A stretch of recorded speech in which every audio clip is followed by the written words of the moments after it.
Садыр Жапаров болгон үчүн эмес, ал адам болгон үчүн укугун коргоп келген. Сиз батышчылсызбы, бузукусузбу? Москвадан бияка кармап келип атышат, бияктан аяка кармап кетип атышат. Бүгүн бийликти алмаштырып, мен келейин бийликке деген күч жок Кыргызстанда. Чочулай турган заман болуп атат, баарыңар эле көрүп атасыздар. Районду башкарып көргөн эмес өкөтүң. А мамлекеттик башкаруу деген өтө татаал. Мында эркиндикке жетишкен өзүнчө бир процесс да. Анан аны жетишкенден кийин аны кармап калган, аны жоготуп албай кармап калгандын өзү экинчи процесс.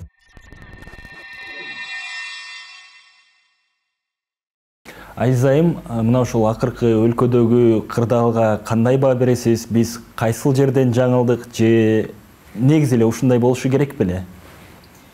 Биздин жаңылышканыбыз эми мен бул адам укуктарына, коомдук ишке көп жылдан бери аралашып жүргөн адам катары биз баягы биринчи президент Аскар Акаевди мыйзамсыз баягы конституциялык жол менен эмес, мыйзамсыз баягы революция дейбизби, төңкөрүш дейбизби, иши кылып ошо бийликти алмаштыруу жолунда биз ошондо мыйзамдуу талаадан биринчи чыкканбыз да.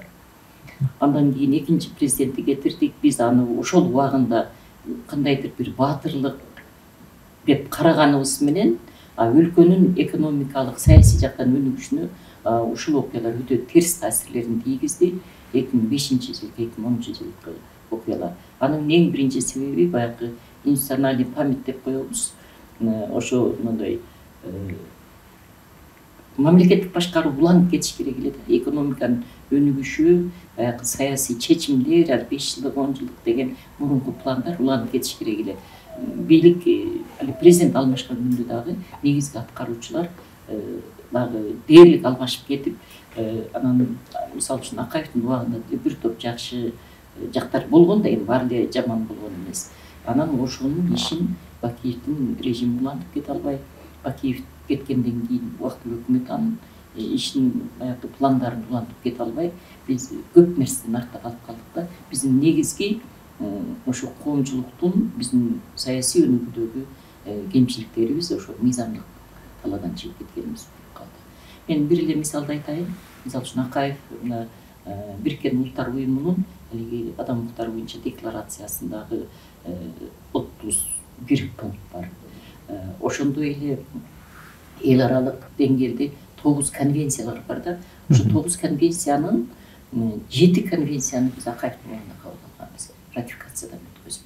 Ошолор деле кыйноолордун алдын алуу боюнча, баягы саясий жарандык укуктар боюнча, аялдардын, балдардын конвенциялары, иши кылып көптөгөн конвенциялар ошол убакта кабыл алынганда, бирок анын баягы аткаруу жолдору, ошону улантып кетүү жолдору кийин бийлик алмашып, улам алмашып отуруп, ал аткаруу жолдоруна келгенде такалып калдык дагы.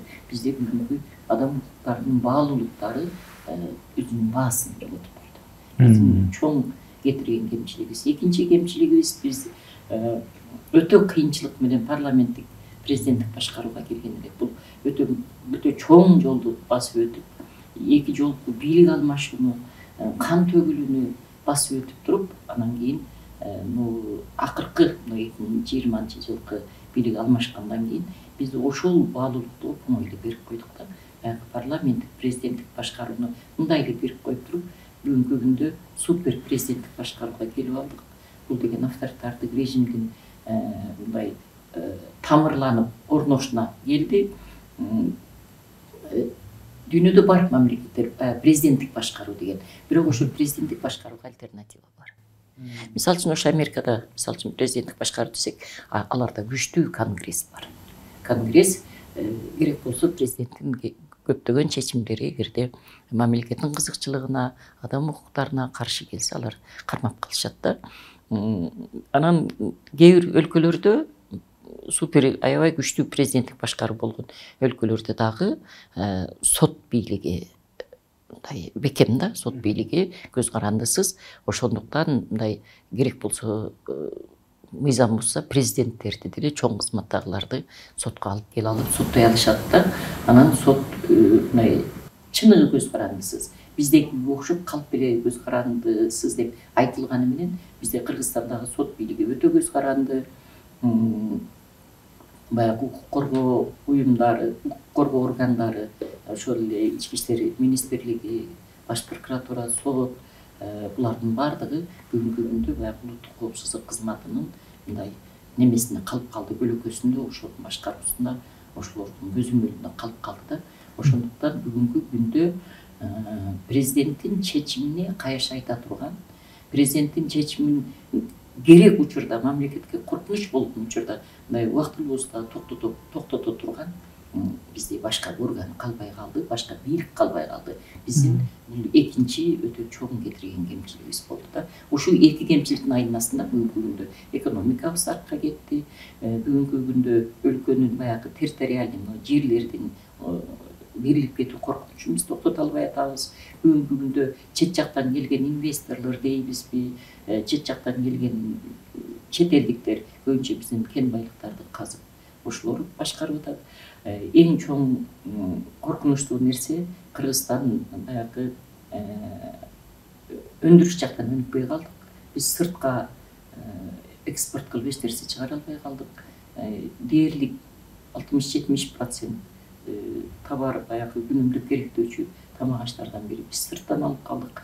Керек болсо ушунчалыкка чейин сайыздын убагында андан кийин дагы мындай айыл чарбага биз басым көрсөтүп, бизде тоолорубуз бар, жайлоолорубуз бар, эт багыты, сүт багыты дегенибиз менен биз ошол багытты дагы жетишээрлик, мисалы үчүн өзү кыргызстандыктар жетишээрлик камсыздай албай, өтө мына көрүп атабыз эттин баасы кандайга болуп атат. Жетишээрлик деңгээлде ошол эле коңшу Өзбекстан, Казакстандарды биз камсыз кыла алган жокпуз. Иши кылып биз көп жактан артта калып калдык.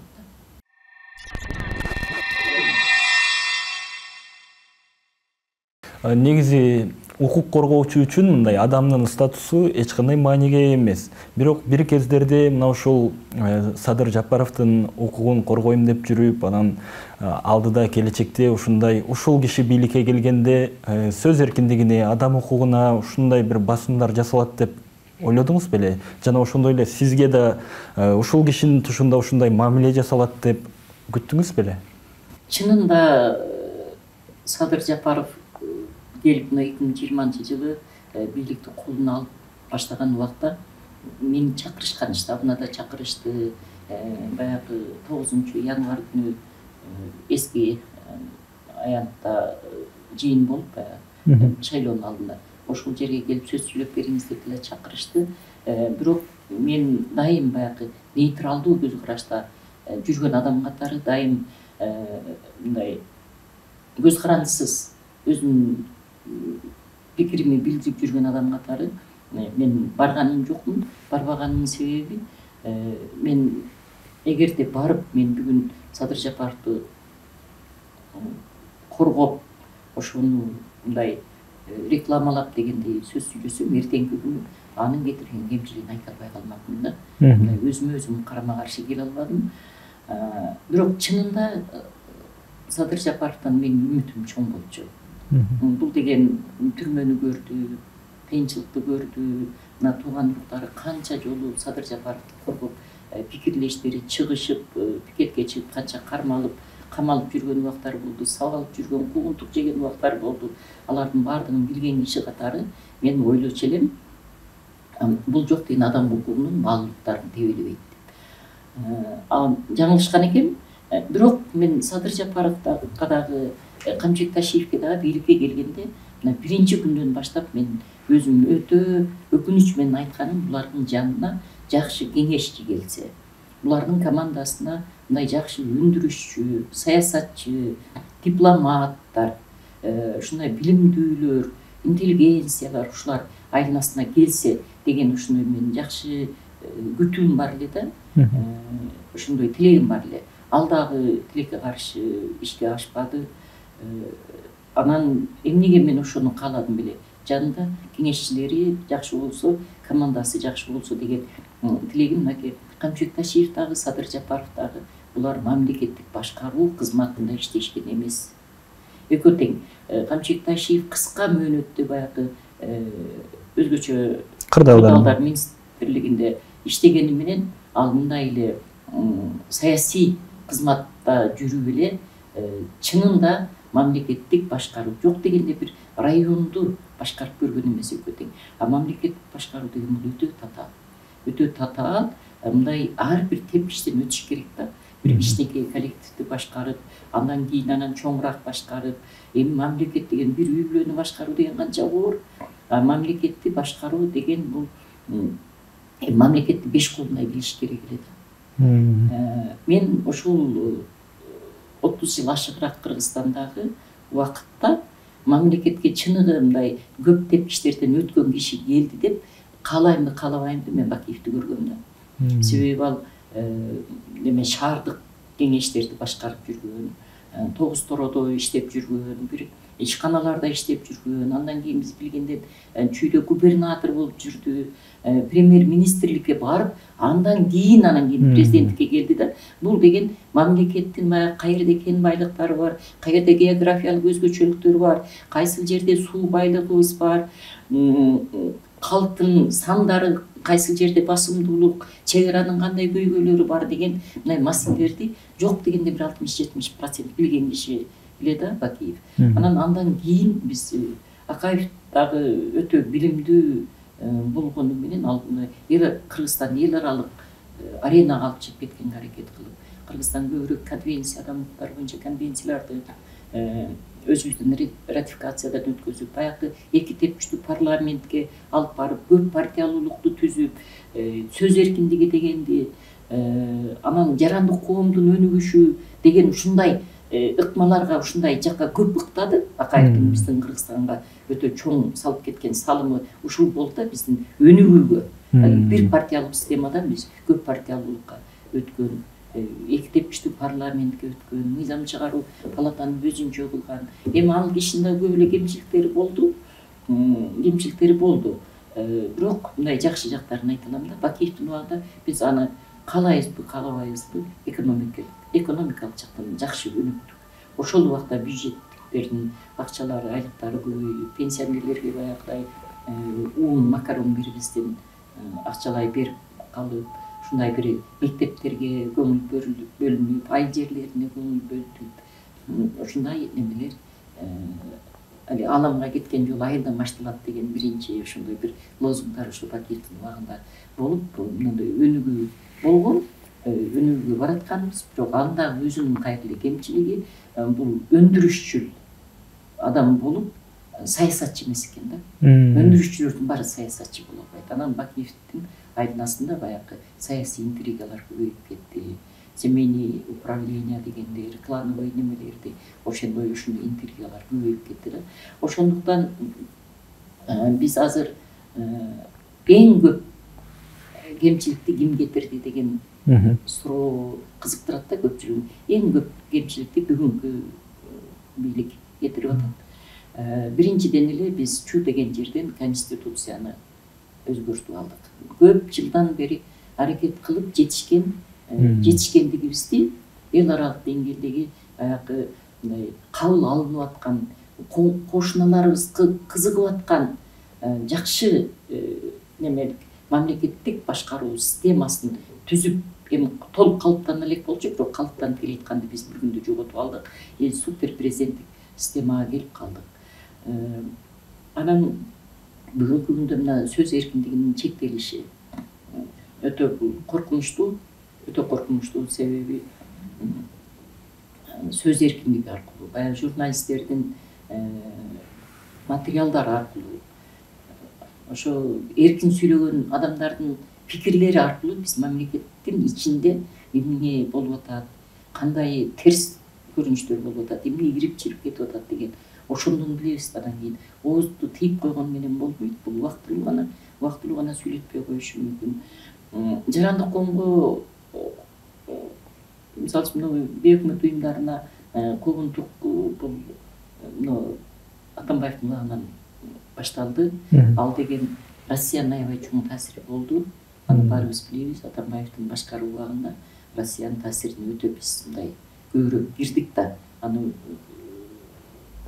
башка чет жактардан акча алгандан уялбай эле алып атышты. Ошол эле Евросоюздан, ошол эле батыштын баягы немелеринен, донор уюмдарынан акчаны алгандан баш тартышкан жок. Ошол убакта көп эмеден баягы саясий жактан Россияга калдык да бизчи. Бул дагы болсо мындай бизди жарандык коомду тизгиндегенге болгон аракет болду. Эми бул постсоветтик өлкөлөр үчүн бул коркунуч дээрлик бардыгын курчады. Мисалы үчүн Өзбекстанда 2005-жылы Анжан окуясынан кийин өтө күчөдү. Тажикстанда 2010-2011-жылы экстремизмге каршы, терроризмге каршы деген мындай чакырыктар менен анан өтө күчтүү басым ошо бейөкмөт уюмдарына адвокаттарга болду да. Адвокаттар дээрлик Тажикстанда иштей албай калышты. Эми ошондой эле чектөө Россияда жарандык коом, жарандык уюмдар, айрыкча укук коргоо уюмдары болуп көрбөгөндөй куугунтукка бүгүнкү күндө да кабыл атат. Ошондой куугунтуктун элементтери эмес, дээрлик ачык эле бүгүнкү күндө деле бар. Кыргызстанда болуп атат. Бул аягы эгерде биз ушул боюнча кете берсек, Кыргызстанда бүгүнкү күндө баалуулук, эмне баалуулугубуз болгон эркиндикти сүйгөн элибиз да. Биз аябай эркиндикти сүйгөндүгүбүздөн гана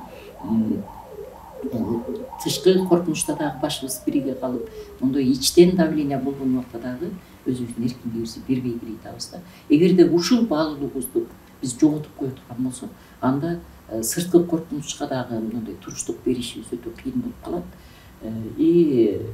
Супер президенттик баягы башкарууда биз мындай хандык монархияга барып калабыз да. Ошого биз уже жакындап баратабыз.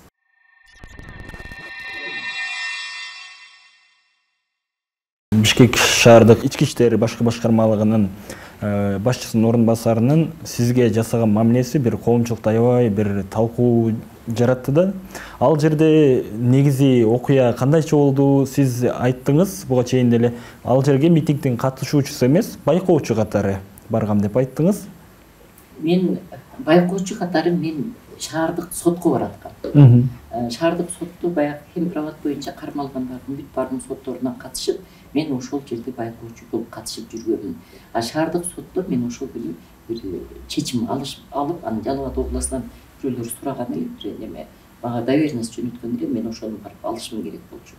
Анан ал митингге мен байкоочу катары деле, катышуучу же уюштуруучу катары деле барган эмесмин. Мен жөн эле мен өтүп бараткам. Өтүп баратсам мага чейин митинг пикет бир нерсе болгон экен, бир жыйын болгон экен. Алар баягы Горький паркына кетишиптир.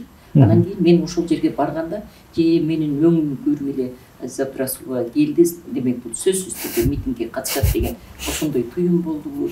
Анан мени же артка кетирбей коюшту. Же мен Бишкек шаардык сотко кетип атам десем, жок, сиз парк Горькийге барың деп ушундай эле давить этип туруп алды, бир жаш эле милиция кызматкери. Мен аяка эмнеге барам?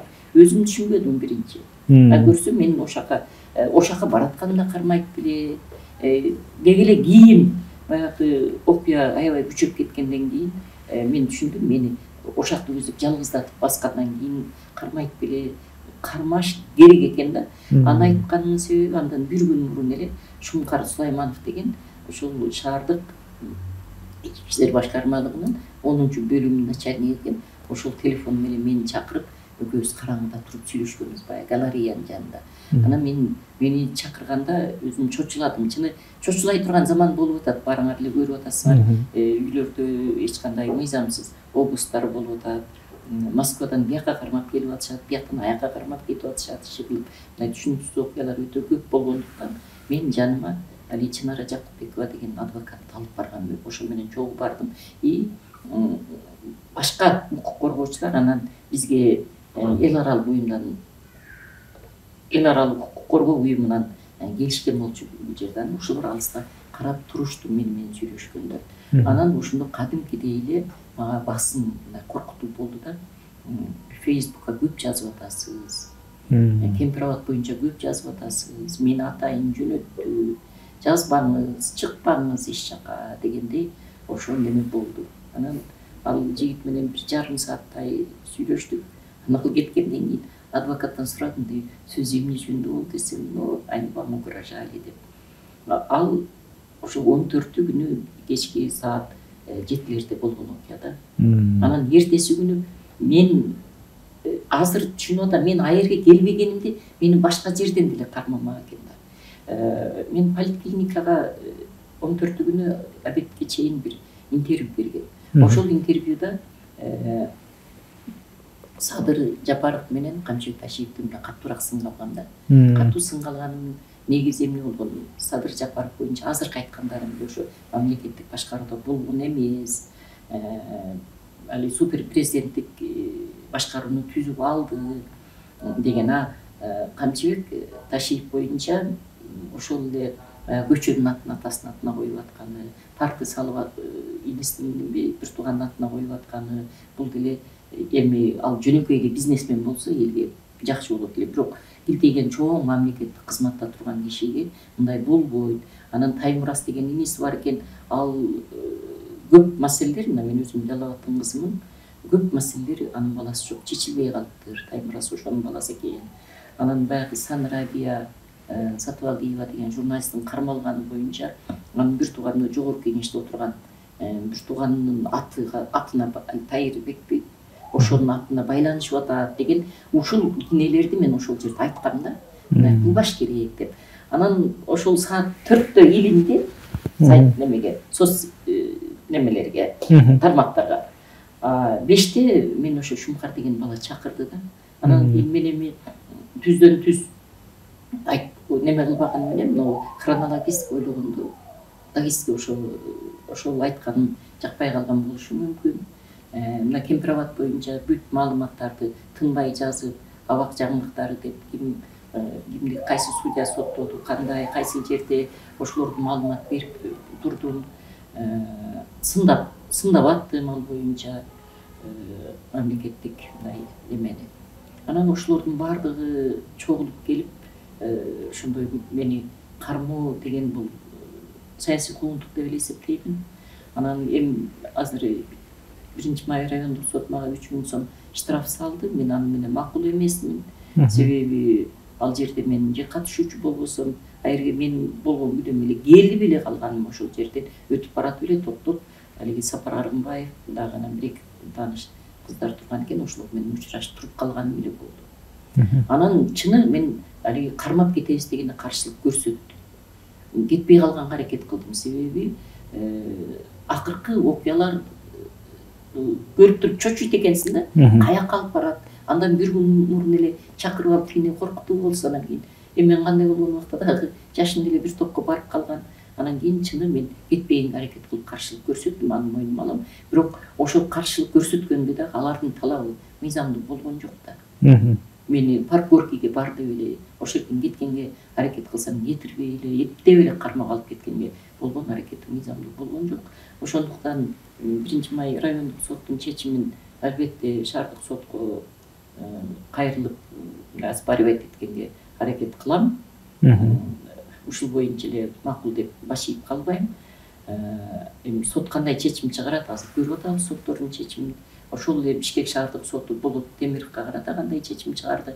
Аны Кыргызстандын баары эле, Кыргызстан деле эмес, дүйнө көрдү. Баягы Кемпирабад боюнча кармалгандардын башкаруу чарасы боюнча кандай чечимдер чыгып атты, аны деле бүт баарыбыз көрдүк. Ошондуктан сотко деле көп ишенбейм, бирок ишенбегени менен башка бара турган жер жок. Анан экинчи кадамым албетте ошол мени карма деп ошол жерде аябай мындай туура эмес сөздөрдү айтып, мыйзамсыз кармаган баягы полковник Тилек Түкөбаев, Тилек ошо неменин орун басары начальниктин, аны дагы ошо кылган иш аракетине карата өзүнүн кызматтык абалын жогорулатканы боюнча биз азыр материал топтоп атабыз. Албетте бул боюнча дагы сотко кайрылабыз. Ушул сизде кармоо болгондон кийин эртеси күнү ал кишинин баласы абактан бошотулганы да суроо жаратты. Мен бул кишини тааныбайт эле экем. Ошол күнү кармалып анан караңгыда үйгө келгенден кийин эле интернеттен жайнап кетиптир. Мени жерде жатканымды дагы, сүйрөп атышкан дагы, ошол полковниктин сүйрөп барып машинага салгандары иши кылып тартып эле блогер жанында азыр элдин баарында телефон бар да. ал оңой эле таркап кетиптир. Анан кийин ошондон кийин билдим бул жигит ошо замначальник экенин. Фамилиясынын атын да ошондон кийин билдим. Анан баарынан мени мындай эне катары аял катары өкүндүргөнү менин уулуман дагы кичүү экен. Ошо чоң уулум дагы ошо 78-жылкы 1-ноябрда экен, мен дагы ошо 78-жылкы уулум бар. Мындай күнүнө айына ошо уулуман дагы кичүү экен да. Анан эми анын деле менде энеси бардыр деген. Анан али баласы 5-февралда болсо керек эле взятка менен кармалган экен. Улуттук коопсуздук кызматы тарабынан кармалып, ал абакта кармалып турган экен. Анан 16-сы күнү бул бошоп чыгып атат да. Анан кайра эле укук коргоочу эне катары ал баланын чыкканына сүйүндүм. Эми түрмөдө жыландын баласы деле жатпасын дейм да. Эгерде ошол баланын ошол эркиндикке чыкканына мен кармалып ошондой кордук көргөнүм ошол пайда келтирген болсо, ага мен мындай өкүнбөй деле мээден чыгыптыр жаш бала экен деген ойдо калдым. Бирок эми баласы, бирок ишенем мен ошо айтып атпаймынбы, мен Камчыбек Ташиевди сындаганым үчүн ушундай куугунтукка калдым. Ага менин көзүм жетип турат. Анан ошо Камчыбек Ташиев башкарган улуттук коопсуздук кызматында отуруп атат баласы. Демек бул жерде атайын эле саясий заказ, саясий куугунтук болгон. Менин кармалган баягы Санрабига неме журналист ошол деле Камчыбек Ташиевдин бир тууганы жөнүндө бир Шайырбек Ташиев видео даярдап, анан кийин ошол боюнча үйдөн кармап кетип анын боюнда бар экенине карабастан, эми ал кызга дагы ошо түнү менен мен жазып, адвокат караштырып дегендей колуман келишинче жардам бергенге аракет кылдым. Ошол кыздын тагдыры мойнума түштү деп ойлойм да мен дагы. Ошо оңой эле экен да. Бүгүнкү күндө күтпөгөн жерден ошондой жагымсыз окуяларга туш болуп калат экен.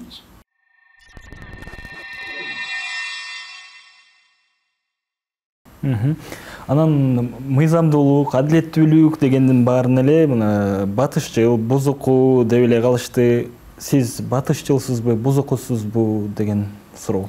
Мен эң биринчи кыргызмын. Кыргызстанда төрөлгөм. Кыргызстанда чоңойгом. Мисалы үчүн мен бир батыштын же башка жактын жарандыгын алган эмесмин. 5 балам бар, 5 балам баары эле Кыргызстанда төрөлгөн. Тууган урум баардыгы Кыргызстанда. Мен өтө карапайым үй бүлөдө чоңойгом. Байлыгым жок, бизнесим жок. Мен өзүмү ошо чыныгы эле Кыргызстандын жараны, Кыргызстанга күйгөн адам катары эсептеймин. Анан эми бүгүнкү сот адилеттүүлүгүнө келгенде, эгерде бүгүнкү соттор адилеттүү чечим чыгарган деген ошо президенттин ишеними кайра кайталап атпайбы? Сот карайт, сотко ишенишибиз керек, сот деп. Демек, мындан бир нече жыл мурун, ошо 2017-жылы 11,5 жылга Садыр Жапаров туура эле камалган экен деген ойго келебиз да. Эгерде биздин Кыргызстанда сот адилеттүү чечим чыгарган болсо, демек Садыр Жапаровго карата дагы сот адилеттүү чечим чыгарган. Анын бир туугандарына карата дагы сот адилеттүү чечим чыгарган. Ошол эле Камчыбек Ташиевге карата дагы 2013-жылы сот адилеттүү чечим чыгарган. Бизде өтө адилеттүү сот. Анда бизге карата дагы Кемпирабадты коргоо комитетинин мүчөлөрүнө дагы карата сот өтө адилеттүү дешибиз керек да. Биз жок, Садыр Жапаровго карата туура эмес болгон. Мисалы үчүн Өмүрбек Текебаев бүгүн элчи болуп жүрөт да. Ага карата сот туура эмес чечим чыгарган. Бизге карата туура чечим чыгарып атат дегенди андай болбош керек да. Бирок кээде адам туткун болуп калат. Садыр Жапаров бүгүнкү күндө сот системасынын туткуну. Эмнеге? Себеби бул түрмөдөн чыгып келгенден кийин баягы саясий оюндарга катышып баштаганда ошол эле жогорку сот баягы 11,5 жылга камалган өзүлөрүнүн эле соттун чечимин жокко чыгарып берди да. Туурабы? Демек, Кулов дагы ошондой эле соттордун чечиминин туткуну 2005-жылы ал киши дагы жаңы жерде түрмөдө отурган жеринен чыгып, ага карата сот чечим чыгарып берген. Ошол эле биз демократиянын атасы деп аябай кадырлаган Топчик Тургуналиев дагы 2005-жылы анын өзүнүн баягы соту бар болчу да. 2000-жылы камалган да, баягы Акаевди өлтүрөбүз деген бир немелер, ошондой бир иштер болуп. ал деле ошондой революциянын шарданы менен барып немеси соттолгондугу жокко чыгарылган, Исмаил Сактовго карата соттолгондугу жокко чыгарылган. Ошондой бизде Кыргызстанда мындай кызык окуялар боло берет да. Кээде адам өзүн актаганга аракет кылып туруп, анан ошого туткун болуп калат. Садыр Жапаров бүгүн жок, сот адилетсиз, адилеттүү эмес Кыргызстанда, адилетсиз деп айта албайм. Себеби ошол соттор анын соттолгондугун жокко чыгарып, ал кишини актап президент кылып отурат да. Ошондуктан кээде бул саясат деген өтө назик, өтө катаал, өтө мындай татаал нерсе да. Кайсыл жерде саясаттын туткуну болуп каласың, кайсыл жерде кайсыл органдын, кайсыл кызматтын туткуну болуп каласың, өтө мындай табышмактуу нерсе.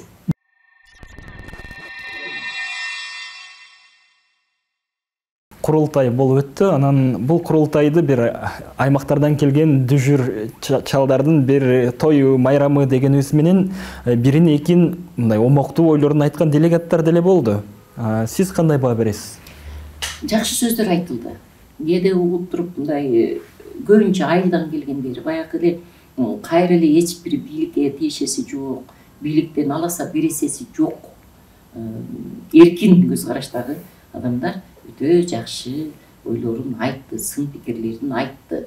Бул жакшы нерсе. Бул курултайдын өткөнү боюнча менде бир неме бар. Бул конституциялык орган, курултай конституцияга киргизилген, демек бир жылда бир жолу бул чогулуп туруш керек. Бирок бул конституциялык мыйзам менен иштеш керек да. Ошол менен реттелиш керек. Анан бул президент өзүнүн указы менен эле ретке салып биринчи курултайды чакырды. Бул деген кайра эле конституцияны сыйлабагандык да. Конституцияны тебелегендик болуп калды. Анан мен президент баардыгын мындай резюмировать этип, ар бир бул мынтип айтты, бул мындай деп айтты, бул мындай деп айтты деген жерлерге аябай дыкат 2 жолу кайталап уктум. Ошол жерде 2-3 нерсе мени ойлондурду. Калган жоопторуна мен негизинен ыраазы болдум. Ар бирине баягы министрликтерге, жоопкердүү кызматтагыларга баргыла, карагыла деп жергиликтүү бийликтегилерге дайындап, ошондой баягы айтылган сунуштар боюнча айтты. Бирок 3 нерсе мени кооптондурду. Биринчиси баягы жогорку кеңешке болгон кайрылууда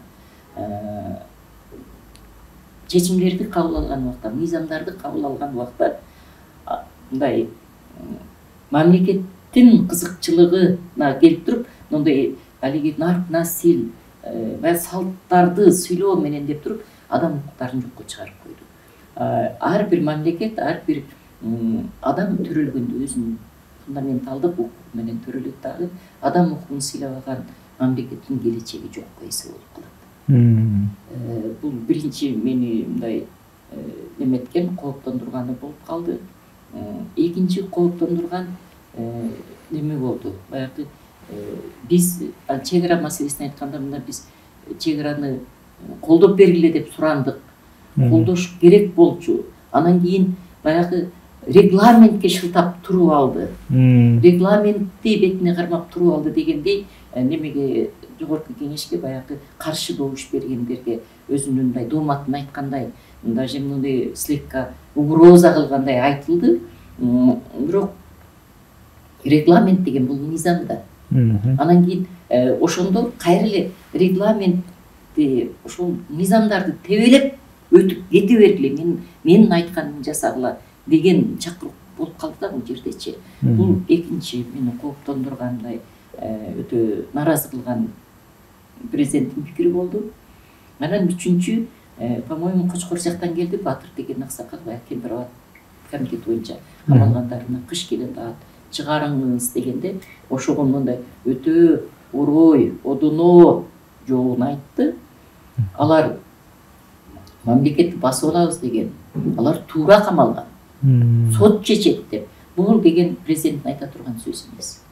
Бул деген туура камалды деген демек установкада. Мындан кийин биз мындай күтүп атканбыз, эми курултайды деле эсираман өткөзүп алды. Мына Кемпир абакты деле эптеп өткөзүп берди Өзбекстанга, тилегине жетти, максатына жетти. Мына кармалгандарды чыгаратпы десек, мындай 20-декабрдан кийин дагы чыгарарына көзүм жетпей калды да менчи. Себеби президент өзүнүн установкасын айтып койду бул жердечи. Соттор демек президент чийген чийинден чыкпайт. Ошондой эле болот. Андан тышкары да мына Кемпирабад боюнча кармалгандардын, куугунтукталгандардын саны арып атат. Жакында эле Кантта 2 жаш жигит кармалып сурак алынды. Кече эле эми анын себептерин ачык билген жокпуз, бирок 2 депутат Казакстанга өтүп бараткан жеринен кармалды, экөө тең кармалды деп айтышты. Бирөө кармалып, бирөө сыртка чыгып кетти деп айтып атышат. Иши кылып баягы Эльвира Сурабалдиеванын айтканы баягы текшерүүлөр болуп аткан, куугунтук болуп аткандары бул дагы кооптондурбай койбойт. Ошол эле баягы Өмүрбек Бакировго карата болуп аткан мамилелер. Анан кийин бул деген кыргыз эл аябай эле биз ушундай бардыгына акыл калчаап, терең ойлонуп иш кылган, чечим кабыл алган, ошону туура баа берген эл экенбиз да. Ушул депутаттарга карата болуп аткан мамилелерге, белгилүү эле журналисттерге карата болуп аткан мамилелерди көрүп туруп, карапайым эл эгерде мурун ушул бүгүнкү режимдин, айрыкча Садыр Жапаровду колдогондор, жактоочулар көп болчу. Мен айтат элем 75-80%ке чейин колдоп аткандар бар болчу. Бүгүн өтө азайды. Бүгүн өтө эмес кетти, ишенимден мындай чыкты. Эми буга бир топ себептер бар. Буга мына 2 жыл катары менен Тажикстан тарап бизге кол салып, биздин жарандарыбыздын каза болгондору, айылдарыбыздын өрттөнгөндөрү, бул өзүнчө бир себеп болуп атат. Мамлекет мындай чече албайт дегендей. Кемпирабад боюнча өтө чоң маселе болуп атат. Азыр мына элдин кооптонуусу, жетим тоонун ушинтип эле Кемпирабадтай кылып берип жиберет деген кооптонуу болуп атат. Анан Кемпирабаддын мындан кийинки тагдыры жалпы кыргызстандыктарды ойлондурбаганы менен, мисалы үчүн мени өтө ойлондурат. Себеби Кемпирабадка 4 чоң суу келип түшөт да. Ошонун баягы Алайкуу тараптан, Каракулжа тараптан келген сууга 2 жерге мындай мини гэстер салына турган пландар бар эле. Ал эми баягы келишимдердин ичинде ошолор кандай каралган? Биз Кемпирабадка Кемпирабад полный бербирдик. Ошого чейинки сууларды биз өзүбүз башкара алабызбы? Башка жака каналдарды кура алабызбы? Ошондой мини гэстерди сала алабызбы? Ошолордун жогору жагына кичинекей болсо да бир суу сактагычтарды сала алабызбы деген аябай чоң суроолор ачык боюнча калып кетти да.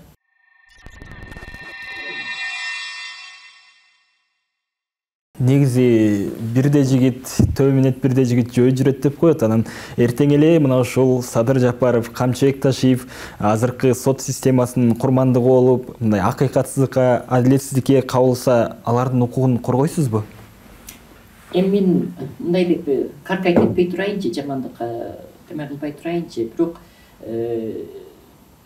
Курманбек Бакиев президент болуп турган убакта дагы эми укук коргоочулар дайым эле бийликке жакпаган элбиз биз. Себеби адам укугун биз кимден коргойбуз? Бийликтегилерден коргойбуз да. Прокурорлордон, милиция кызматкерлеринен, ККМдан, баягы министрлерден, медиктердин иши кылып мамлекеттен коргойбуз. Анан мамлекеттен адам укугун коргоп аткандан кийин биз албетте мамлекетке сындаганга, ошолорго кандайдыр бир кээде жаман каттуу сөз айтканга туура келип калат. Эми кандай бийлик болбосун, кандай бийлик келбесин, укук коргоочулар ал бийликке жакпайт. Бир да укук коргоочунун табиятынан мындай максаты болбош керек, мен бийликке жагынайын деп. Бийликке жагынайын деген укук коргоочу, ал укук коргоочу эмес. Ал демек ал өзүнүн өз карашын өзгөрткөн кандайдыр бир кызыкчылыгы бар деген адам да. Анан Бакиевдин убагында деле куугунтукталган. Бирок Бакиев апрель айында Жалал Абадка кетип тейитте отурганда артынан ким барды? Артынан кайрылып биз укук коргоочулар барганбыз. Ошондо деле ошо тейитте кийин алиги өрттөлүп кеткен үйүндө, ошо боз үйгө кирип 2 саатка жакын сүйлөшүп ошол кишинин айткан сөздөрүн укканбыз. Анын бир тууганы алиги Акмат Бакиев 47-де кармалып камакта жаткан убакта мен ошо 47-ге мониторинг менен барып калып ошо Акмат Бакиев менен эле эткелешип сүйлөшкөнмүн. Немен Атамбаев ыйлаткан биздечи энелер күнүндө. Ыйлатып мен аябай жаман болуп Атамбаев менен соттошком. Атамбаевди 10 миллион сомго доомат кылып, Атамбаев менен 1 жыл акчадан соттошуп жүрдүм. Бирок Атамбаев мындай азыркы бийликтен караганда Атамбаев мындай жакшы президент экен да. Бир адвокат жалдап, Алмаз Асманова деген. Ошо адвокаты кадимкидей эле сотко келип, сотто кадимкидей эле биз менен соттошуп эле жүргөнбүз. Анан Атамбаев президенттикти тапшырып кеткенден кийин мен ал сотту токтотуп койдум, жогорку сотко барганым жокмун. Себеби ал президент учурунда мен аны менен соттоштум. Президент болуп туруп айткан сөз үчүн соттоштум.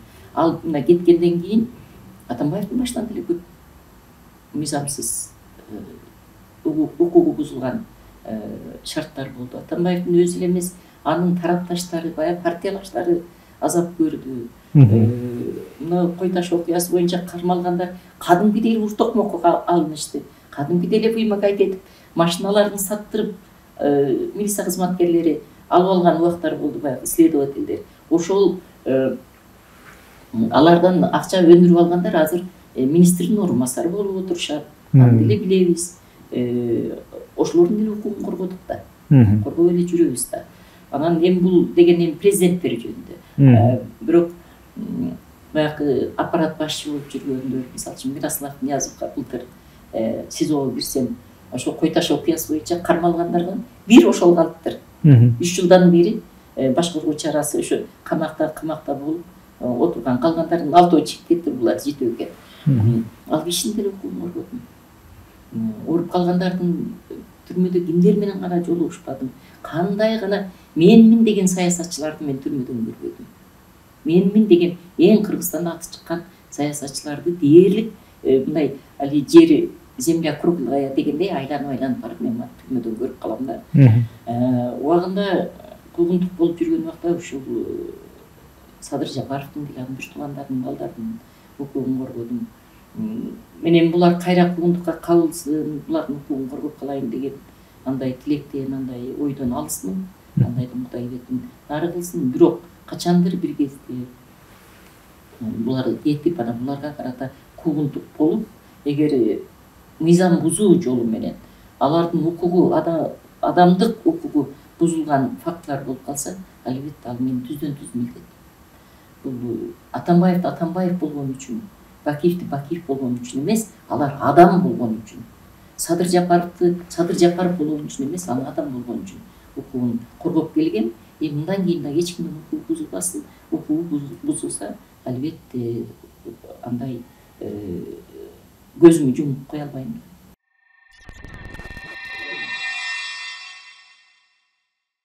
Коомчулук, жарандык коом, жарандар бүгүнкү кырдаалда, бүгүнкү системада кандай кадам ташташы керек? Эми баары коркуп калды, ачыгын айткандачы.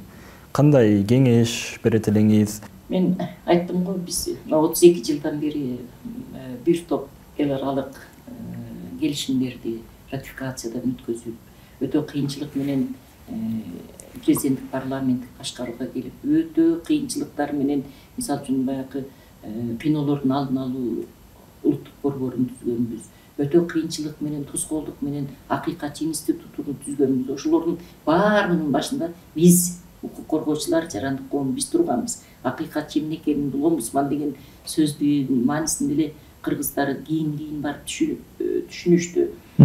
Ошол эле баягы диний эркиндик боюнча бул да өтө маанилүү, себеби ар бир адамдын өзүнүн ички ишеними бар. Ар бир адам өзүнүн каалаган динин кармайт. Диний ишенимдин эркиндиги бул өтө улуу, ыйык нерсе катары кабыл алам да. Ар кимдин өзүнүн ишеними бар. Баягы жарандардын тынч жыйындарга чогулуу укуктары деген бар.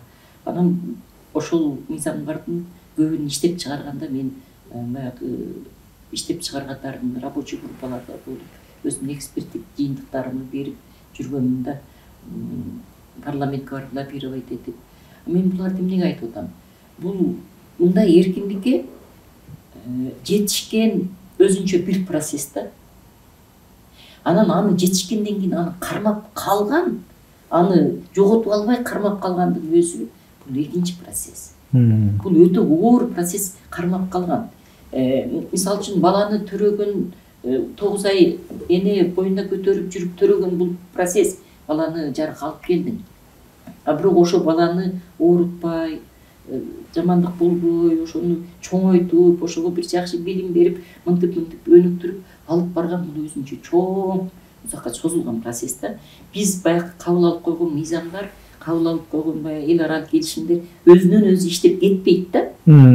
Аны иштетиш керек. Ал баланы тарбиялагандай, күнүгө 5 мал тамак бергендей, аны баягы памперстерин алмаштыргандай эле, жуунткандай эле бул деген баягы биздин жетишкендиктерибиз адам укуктары боюнча, эркиндиктерибиз боюнча жетишкендикти кармап калуу өзүнчө чоң процесс.